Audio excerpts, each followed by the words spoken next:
السلام عليكم، اهلا يا جماعه، عاملين ايه؟ انا مريم حسام وقررت النهارده اعمل لكم فيديو واكلمكم فيه عن اساسيات اولى جامعه لكل الناس بقى اللي داخلين اولى جامعه ودفعه 2024 وكده. فبما اني خلصت اولى كليه والحمد لله في حاجات جبتها واستفدت منها، فقررت اقول لكم على الحاجات دي. وانا زي الفتره دي السنه اللي فاتت كنت بشتري حاجات الكليه، فهكلمكم عن الحاجات اللي جبتها واللي فعلا استفدت منها، وهكلمكم عموما عن حاجات ان شاء الله هتفيدكم خلال المرحله الجامعيه دي. فان شاء الله تستمتعوا بالفيديو، ومبارك لكل الناس على كل الكليات اللي دخلوها. اتمنى يا رب ربنا يكرمكم فيهم، حتى لو ما كانتش الكليه اللي انت دخلتها هي كليه احلامك، بس ان شاء الله ربنا يكرمك فيها واكيد هي الخير ليك. فابسطوا نفسكم ايا كانت الكليه اللي انتوا داخلينها، واشتروا حاجات للكليه وفرحوا نفسكم. ان شاء الله تكون دي الكليه اللي انتوا تنجحوا فيها ان شاء الله. فبس احنا هنقسم الفيديو شويه، يعني هنتكلم الاول عن الشنط مثلا، بعد كده هنتكلم عن الادوات عموما، وفي الاخر هنتكلم عن اللبس. فاتمنى تستمتعوا بالفيديو، ولو انتم مهتمين تابعوا الفيديو لاخره. طيب خلونا الاول نبدا بالشنط. هكلمكم اول حاجه عن الشنطه اللي انا جبتها وانا داخله الكليه،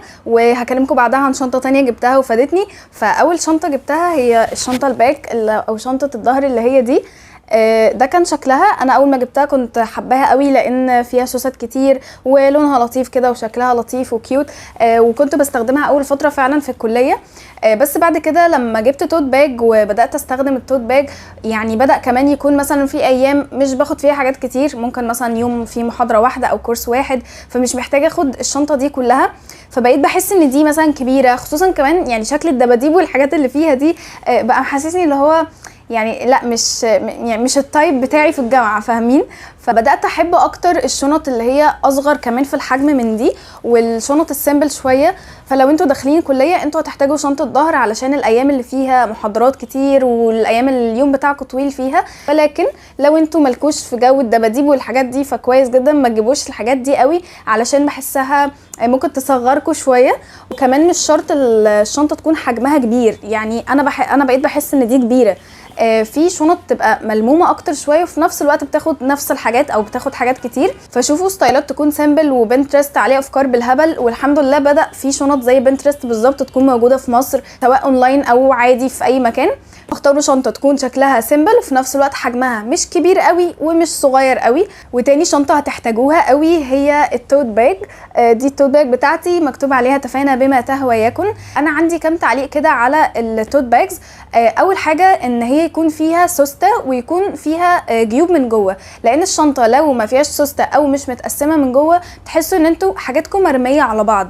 بجد من الحاجات الاساسيه في التوت باج ان انتوا تجيبوها فيها جيوب من جوه وفي نفس الوقت يكون فيها سوسته. بجد لو في الاثنين دول هتبقى جامده جدا. مشكلتي الثانيه مع التوت باج هي حاجه واحده، ان هي بتتشال على كتف واحد زي الشنط الكروس. وانا عايزه اكلمكم في الموضوع ده بقى شويه. احنا في الغالب بنشيل الشنط اللي هي مثلا باج زي دي او التوت باج او الشنط الكروس على كتف واحد، فبالتالي ده بعد مده بيتعب كتفنا، وللاسف الموضوع ده بيعمل انحناء في الظهر وبيخلي في كتف اعلى من كتف. وبسبب ان انا مجربه يعني حوارات كتير وعلاج طبيعي مع الموضوع ده، فمش عايزاكم انتوا كمان يحصل لكم كده. فلو هتشيلوا شنط ظهر شيلوا على الكتفين علشان بجد ما تتاذوش، خصوصا كمان لو انتوا شايلين حاجات كتير. ولو انتوا شايلين توت باج حاولوا كل شويه تبدلوها من الكتف للتاني وتمسكوها في ايديكم شويه علشان يعني تخففوا الحمل، وما تقلوش خالص. لو انتوا شايلين توت باج او شنطه كروس ما تحطوش فيهم حاجات كتير تقيله عشان كتفكم وظهركم، عشان بجد الموضوع ده معاناه، خصوصا ان احنا في المحاضرات والكورسات وكده بنقعد مده طويله، فكمان عايزين نحاول نفرد ظهرنا واحنا قاعدين علشان نحافظ على ظهرنا. فبكده نكون اتكلمنا عن الشنط الباك هتستخدموها في الايام الطويله اللي محتاجين فيها حاجات كتير، والتوت باجز هتستخدموها لو انتوا اليوم بتاعكم مش كبير او مش هتاخدوا حاجات تقيله معاكم، فبالتالي تقدروا تستخدموها، بتكون يعني اخف واسهل في الحركه وكمان بحسها اشيك صراحه.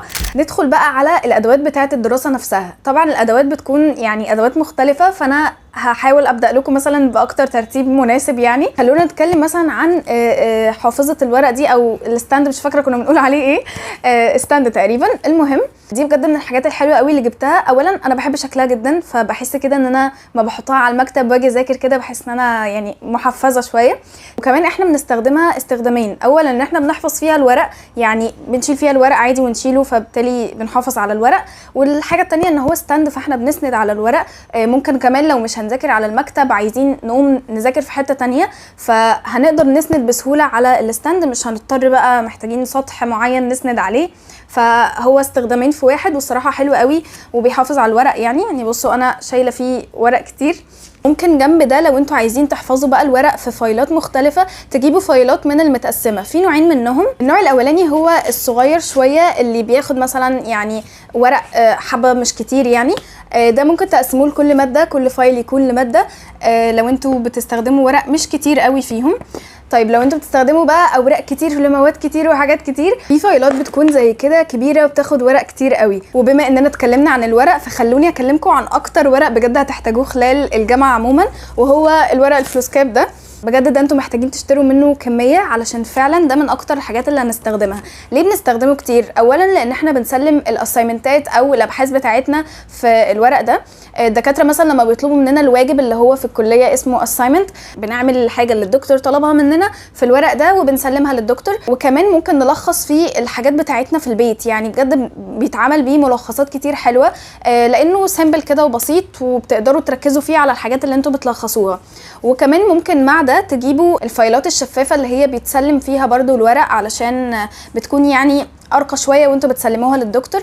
انا الصراحه ما كنتش بهتم بالموضوع ده، يعني احيانا بسلم في فايلات واحيانا لا، بس عرفت ان الدكاتره علشان مش بيلحقوا يعلموا العدد ده كله من الاسايمنتات او الابحاث، فبالتالي تقريبا بياخدوا بالشكل اللي هو مثلا لو الورقه نظيفه ومرتبه وباين ان الطالب ده راقي او مهتم بالحاجه فالدكاتره ممكن يدوا درجه اكبر. عشان كده هحاول اجيب دسته كمان من الفايلات الشفافه. الورق ده انا عايزه اقول لكم انا جبت مثلا دسته انا وصحابي، انا واتنين صحابي قسمناها على بعض ولسه متبقي معايا منه كتير، يعني متخيلين مقسمينها ولسه كتير، فهو هيقعد معاكم وهتستخدموه في حاجات كتير. ندخل بقى على السكتشات، والسكتشات فيه منها كذا نوع. انا بحب قوي النوع اللي هو بيكون حجمه زي كده مش كبير ومش صغير، وبالنسبه لي اكتر نوع كمان كورق من جوه بحبه هو النوع اللي هو بيكون السطور بتاعته زرقاء وفي خط احمر من الجنب. ده اكتر نوع بيريحني في الكتابه. انا على طول بحب السكتشات السلك، وهوريكم دلوقتي مثلا في زي ده بس اصغر شويه نفس الحجم ده، بس الصراحه انا مش قادره اقوم اجيبه. المهم كان اكتر نوع بستخدمه، ولقيت زيه النوع ده بس من غير سلك فجبت منه علشان اجربه. الصراحه ده لسه ما استخدمتوش، جايباه من اولى وما احتاجتش استخدمه، فاستخدمه في ثانيه ان شاء الله. فهاتوا السكتشات اللي انتوا بترتاحوا في شكلها. انا كان عندي سكتش شكله من بره حلو قوي بس من جوه الورق بتاعه السطور لونها اسود، فمهما احط الوان في الصفحه بحس ان برده السكتش كئيب، فاهمين؟ على عكس هنا مثلا السطور لونها ازرق، فحتى لو كتبت بقلم واحد ما لونتش الصفحه شكلها مش كئيب، فاهمين؟ في بقى السكتش ده، وده انا كنت مخصصاه للتركي وكان حلو قوي. انا استخدمته خلال الترمين ولسه متبقي معايا فيه ورق، وجد تحفه بالنسبه لي. السطور بتاعته كانت زي كده، هو الصراحه كان حلو قوي في التلخيصات، ويعني بصوا كيوت قوي الصراحه. وفي زيهم النوع ده ولكن ده بيتبهدل بسرعه فخلوه في البيت احسن. وجنب السكتشات لو عايزين حاجه زياده تكتبوا فيها مثلا الابحاث والاسايمنتات المطلوبه منكم علشان ما تنسوهاش، او مثلا مواعيد المحاضرات او كده، فممكن تجيبوا نوته صغيره زي دي او دي كده تكتبوا فيها الحاجات اللي وراكم او اللي لازم تخلصوها او تسلموها علشان ما تنسوهاش، وعلشان فاهمين ما تتوهوش منكم كده الحاجات اللي وراكم، فهي بتكون صغيره اصلا مش هتاخد مساحه. نيجي بقى للحاجات الكيوت اللي قلبي بيحبها، وهي الستيكي نوتس. الستيكي نوتس من الحاجات اللي بجد انا يعني بحب اشتريها، مع اني مش دايما بستخدمها كتير بس فعلا بحب اشتريها. انا يعني عندي اشكال من تقريبا اعدادي، مثلا دول عندي من اعدادي، وكل شويه بجيب اشكال مختلفه وكده. ما كنتش بستخدمهم كتير بس الصراحه مؤخرا بدات استخدمهم. يعني في مثلا الشكل ده جبته قريب، في كمان الشكل ده. بتستخدموهم بقى في حاجات كتير. اولا ان انتوا ممكن تلخصوا فيهم حاجه سريعه في سكتش وتحطوها في الصفحه، بالتالي ده بيخليكوا انتوا حاسين ان انتوا لخصتوا حاجه كبيره في حته صغيره، فدي حاجه لطيفه قوي. مثلا الصفحه دي كان فيها حاجه صعبه عليا ان انا يعني اركز فيها او افهمها، كنت حاسه ان الحاجات داخله في بعض، لخصتها هنا في الورقه الستيكي نوت الصفرا دي. حرفيا بسببها انا بفتكر الجزء ده دايما، وبفتكره حتى في الامتحان من الستيكي نوت اللي انا كتبتها. يعني بفرق بينه وبين قاعده تانية شبه بعض، فهي حلوه قوي. بتلخصوا فيها حاجات يعني في شكل بسيط، وبتفكركم كمان بالمعلومات، وممكن تستخدموها كتودو ليست في البيت. انا لما باجي مثلا ايام الامتحانات عايزه اقسم الماده بقسمها في ستيكي نوتس، بجد دي اكتر حاجه بتساعدني. وفي بقى فواصل اللي هي بتكون بالشكل ده ممكن تستخدموها، وممكن اصلا تعملوها بالستيكي نوت. يعني ممكن مثلا ستيكي نوت زي دي تقصوها شرايط طويله رفيعه، وعادي تستخدموها برضو بديله لدي. ونيجي بقى للحاجات اللي بنستخدمها كتير في الدراسه، وهي الاقلام والمقلمه بتاعتنا. انا كان عندي حاجات من ثالثه، يعني مش كل الحاجات جبتها في بدايه الكليه، يعني كان عندي مثلا اقلام متبقيه من ثالثه واقلام الوان وهايلايترز وكده، فمش كل الحاجات جبتها، جبت الحاجات اللي انا محتاجاها. مثلا ما احتاجتش اجيب هايلايترز كتير، هو ده بس اللي انا كنت محتاجاه فجبته في البدايه. وعلى فكره النوع ده حلو قوي ودرجاته كده بس لطيفه قوي. كان متبقي عندي من ثالثه يعني الشكلين دول. في خلال الدراسه بقى لما خلصوا جبت الشكل ده، جبت الاربعه دول. كنت بستخدمهم مؤخرا كتير، وانا عموما الهايلايترز من اكتر الحاجات اللي انا بستخدمها، لاني مش بس بستخدمها في الدراسه، انا كمان بخطط فيها الحاجات المهمه في الكتب اللي زي كده. كمان من الحاجات اللطيفه اللي بستخدمها هي الاقلام الجل اللي بيكون شكلها كده. اولا هي شكلها حلو قوي فبتشجعكم وانتوا بتكتبوا بيها، وكمان خطها حلو قوي، يعني هم بيكونوا جل وبيكون السن بتاعهم رفيع، فبالتالي بيكتبوا حلو قوي وبيكتبوا بسرعه كده معاكم. فممكن تجيبوا اشكال زي كده، الاشكال اللي انتوا تحبوها. وكمان كنت جايبه قلم سنون علشان احيانا بحتاجه في البورد اللي انا معلقاها على المكتب. وعايزه اقول لكم ان اصلا انتوا في الكليه نفسها مش هتحتاجوا اقلام كتير، يعني اصلا الدكتور مش هيبقى بيشرح وانتوا قاعدين تلونوا ورا، انتوا هتبقوا محتاجين اقلام اساسيه ازرق واسود واحمر، وممكن كمان قلم رصاص او سنون. دول اللي انا كنت بحتاجهم. وعلشان مش هتحتاجوا اقلام كتير في الكليه فانتوا مش محتاجين تجيبوا مقلمه كبيره. انا كنت جايبه دي عشان عجبني شكلها، بحب المقالم الشفافه. والمقالم دلوقتي اسعارها بقى غريب جدا، اللي هو الاسعار اوفر فيها، فانتوا بجد مش محتاجين تجيبوا مقلمه رهيبه وواسعه وكبيره وبتاع، مش هتحتاجوها اصلا في الكليه. انا احيانا كنت باخد الاقلام الاساسيه اللي بحتاجها، تقريبا 3 اقلام كنت بحطهم في الشنطه بس من غير حتى مقلمه، علشان المقلمه بتبقى يعني كده كده ببقى حاطه فيها هايلايترز واقلام كتير، فمش محتاجه اخد كل ده. وانا كنت عامله لكم فيديو مشترياتي للكليه وكنت مصوراه لكم على قناه، فكلمتكم فيه عن الاقلام السنون، وان انا يعني بتعلق باقلامي، فمثلا بعد فتره بلاقي القلم باظ او اتكسر او كده فما بيطولوش معايا، فجبت النوع ده. والنوع ده بجد كان جميل قوي، يعني حرفيا لحد دلوقتي الحمد لله ما حصلوش حاجه، وان شاء الله يفضل مكمل معايا، والكتابه بيه لطيفه قوي. فانتوا لو لقيتوا النوع ده بجد هاتوه، يعني هو كان حلو قوي الصراحه. وفي نوع تاني الناس قالت لي عليه بس مش فاكره اسمه، قالوا لي ان هو اغلى شويه بس بيقعد مده وما بيحصلوش حاجه، فلو انتوا عارفينه برده ممكن تجيبوه. ده طبعا لو انتوا بتحبوا اقلام السنون زي مش اقلام الرصاص. في حاجه بقى ليها علاقه باقلام الجاف وهي الكوريكتور. انا مش من الناس اللي كانت بتستخدم كوريكتور، او احيانا الصراحه كنت بكسل، يعني لو شطبت على حاجه خلاص. بس في كوريكتور جاف اللي هو بيكون زي كده، ده بجد بيكون حلو قوي، بحسه مناسب قوي للناس اللي بتشطب كتير وفي نفس الوقت مكسله انها يعني تستخدم كوريكتور.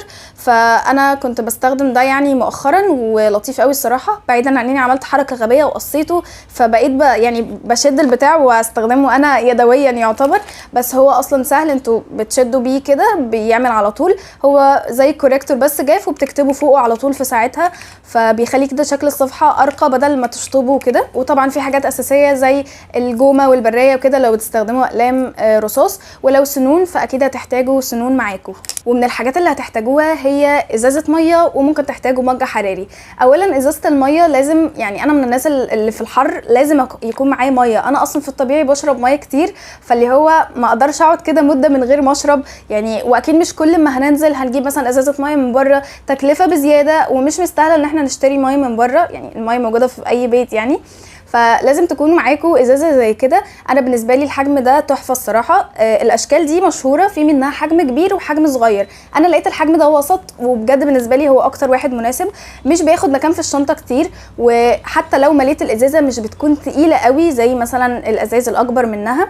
في نفس الوقت الغطا بتاعها محكم، ده النوع الوحيد اللي ما بيوقعش مني ميه حرفيا، الا في حاله لو الازازه اتخرمت. وانا كان عندي زيها قبل كده اللي كنت جايباها للكليه، وبعد تقريبا سنه الا ربع مثلا هي اتخرمت من تحت فبقت بتوقع ميه، فجبت بدلها يعني. وانا ما عنديش مانع ان لو كل سنه اشتريت واحده من دي، هي رخيصه اصلا وبتنفع معايا جدا، فلا بجد يعني الشكل ده اكتر شكل مناسب بالنسبه لي. ولو انتوا من الناس اللي بتحب تشرب يعني كوفي كتير او تشرب عموما مشروبات، فانتوا هتحتاجوا مج حراري. ممكن تجيبوا واحد كبير وممكن تجيبوا واحد صغير زي ده، بس تاكدوا ان المج الحراري مش يعني بيحفظ الحراره كويس، لان انا مثلا جبت ده على اساس ان هو بيحفظ الحراره كويس وكل حاجه، بعد كده هو تقريبا مخروم، والله مش عارفه، يعني هي في فتحه هنا كده غريبه معرفش المفروض ما تبقاش موجوده مع انها صغيره قوي بس ما علينا.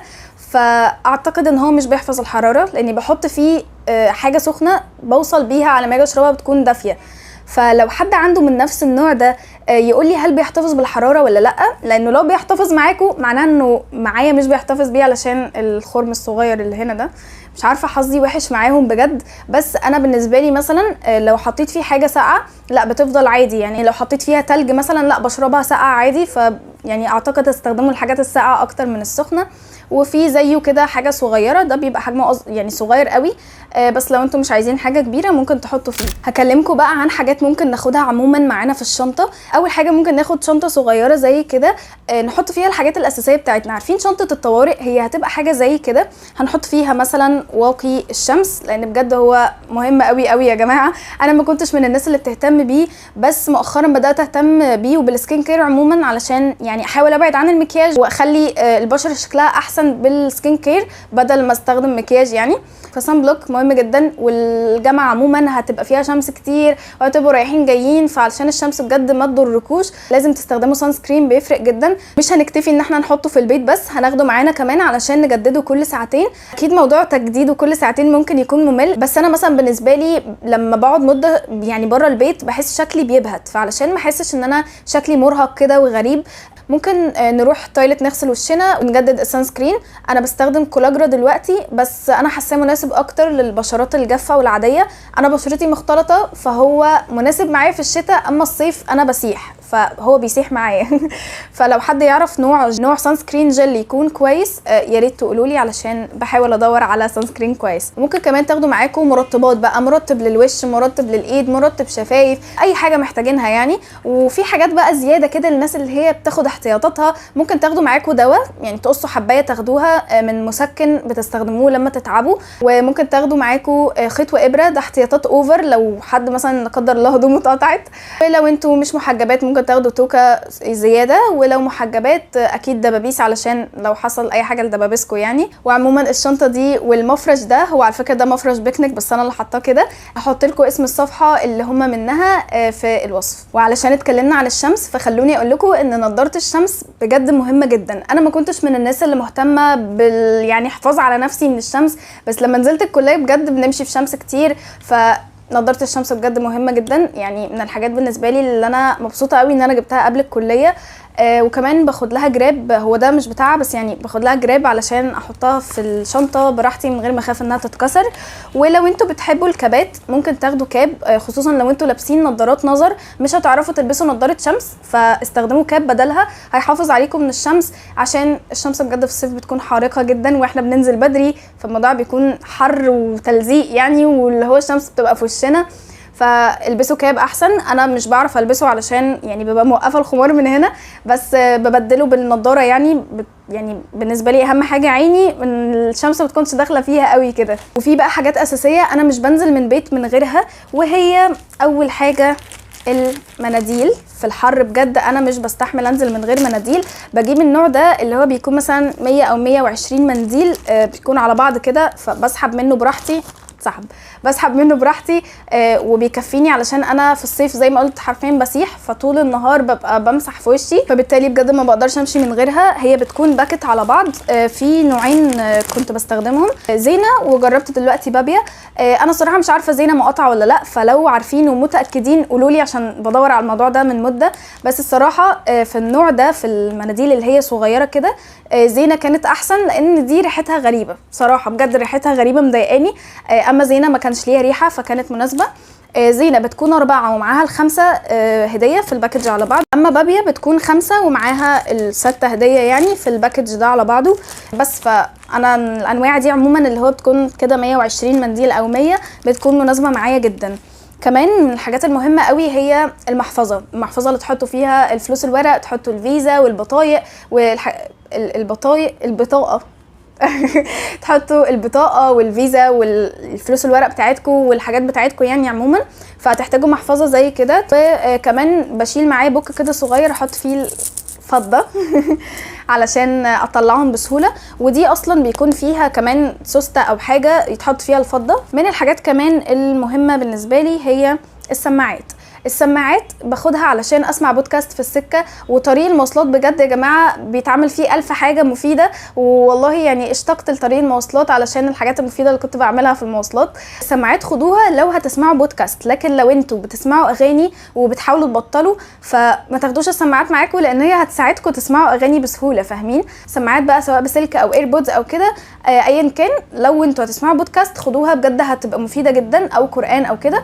لو مش هتسمعوا حاجه مفيده ما تاخدوهاش علشان ما تشجعكوش تسمعوا اغاني. وبكده نكون خلصنا القسم بتاع الادوات كلها. ندخل بقى على قسم اللبس. طبعا كلنا بنلبس لبس مختلف عن بعض، في اللي بتلبس خمار، في اللي بتلبس نقاب، في اللي بتحب تلبس فساتين او جيبات على شميزات مثلا، وفي اللي بتحب تلبس بناطيل. فطبعا انا يعني بحاول اشجعكم ان انتوا تلبسوا لبس مناسب للحجاب اكتر، وبحاول اشجع نفسي على كده. فالكلام اللي هتكلمه كله عن اللبس هيكون لبس مناسب للحجاب يعني الشرعي او المناسب يعني. فحاولوا انتوا كمان تخلوا لبسكم كده. فهقول لكم على الحاجات اللي انا جبتها في بدايه الكليه علشان ده كان الستايل اللي انا كنت بلبسه، وهقول لكم على الحاجات اللي بحاول اجيبها دلوقتي للكليه. انا قبل ما ادخل الكليه كان برضو في شهر 9 كده، نزلت لفيت على لبس وكده، جبت تقريبا ساعتها 4 شميزات بستايلات مختلفه. كنت حابه ساعتها ستايل الجيبات على الشميزات، جبت 4 شميزات. اول واحد جبته هو كان لبني كراهات علشان انا بحب الكراهات، وكان طويل فبيتلبس ب3 طرق، يا اما وهو طويل مفتوح او طويل مقفول، او ان انا ادخله في الجيبه، بس طبعا تكون الجيبه واسعه. تاني شميز جبته كان مش طويل قوي ولا قصير قوي، كان بامبي مخطط، بس ده كان مشكلتي الوحيده معاه ان هو كمه كان قصير، فبضطر البس تحته معصم.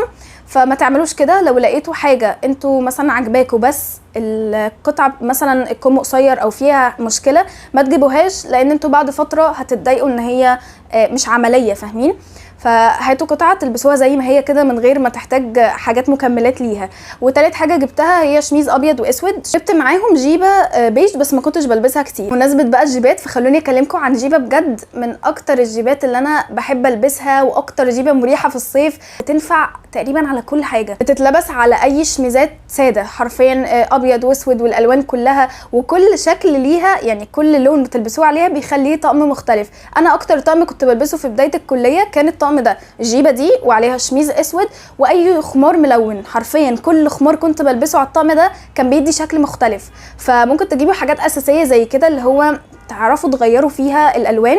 لو هتجيبوا الوان عموما مثلا شميزات، هاتوا حاجات تكون اساسيه ابيض اسود بيج. لو هتجيبوا حاجه لون مختلف بينك مثلا، يعني حاولوا تكون حاجه واحده مثلا مش كتير، فاهمين؟ كمان من الجيبات المناسبه قوي بالنسبه لي هي الجيبه الكلوش دي، فصلتها بعد فتره، ممكن تشتروها او تفصلوها، بجد شكلها بيكون تحفه في اللبس ومودست كده وجميله قوي الصراحه، بتليق على حاجات كتير. دي من الحاجات الاساسيه، لو مش عندكم ممكن تحاولوا تجيبوها. وانا حاليا بقيت حابه اكتر اقرب لستايل الفساتين المريح الواسع اللي مش بيلزق واحنا بنتحرك، فبحاول اجيب فساتين تكون مناسبه يعني. والمهم في موضوع اللبس ده ان انتوا ما تلبسوش حاجه مثلا ضيقه او قصيره، او تلبسوا ستايل مختلف عن ستايلكم علشان تتماشوا مع ناس معينه ممكن تشوفوها في الجامعه. اوعوا تعملوا كده، خليكم محافظين على مبادئكم وما تغيروش منها، بل حاولوا لو هتغيروا تحسنوها للافضل. يعني لو بتلبسوا مثلا بناطيل، لا حاولوا تنقلوا مثلا للجيبات او الفساتين ستايل يكون مريح ليكم وشكله حلو علشان يعني ما تنفروش منه، وفي نفس الوقت ما ترجعوش يعني للبناطيل. فعموما هاتوا الستايلات اللي انتوا بتلبسوها اللي تكون مريحه وشيك ومناسبه للحجاب الشرعي. على فكره مش شرط تشتروا الحاجات اللي انا قلتها في الفيديو، عموما في بدايه الجامعه انتوا عادي ممكن كل فتره تجيبوا حاجه، مش شرط كل حاجه تدخلوا بيها. يعني يا جماعه مش بنشور نفسنا، احنا داخلين جامعه عادي، فعادي يعني هاتوا الحاجات اللي انتوا محتاجينها، وبعد كده اصلا ممكن في خلال السنه تبداوا تجيبوا كمان حاجات لسه ما جبتوهاش مثلا. فبكده اكون خلصت الفيديو. اعتقد ان هو طول بس يعني اوكي، انا كنت مستمتعه واتمنى تكونوا كنتوا مستمتعين معايا. حبيت اوريكم الحاجات اللي انا شايفاها اساسيه، اكيد مش كل دول ومش شرط كل دول يكونوا عندكم، هاتوا بس الحاجات اللي مناسبه ليكم واللي انتوا كمان شايفينها اساسيه. اتمنى لكم عام دراسي سعيد ان شاء الله، وحاولوا تتبسطوا بايا كان الكليه اللي انتوا دخلتوها، وانا بجد فخوره بيكم كلكم، وان شاء الله كلكم تكونوا مبسوطين في اي كليه انتوا دخلتوها. بس كده، اتمنى تكونوا استمتعتوا بالفيديو، وان شاء الله اشوفكم في فيديو جديد، ومع السلامه.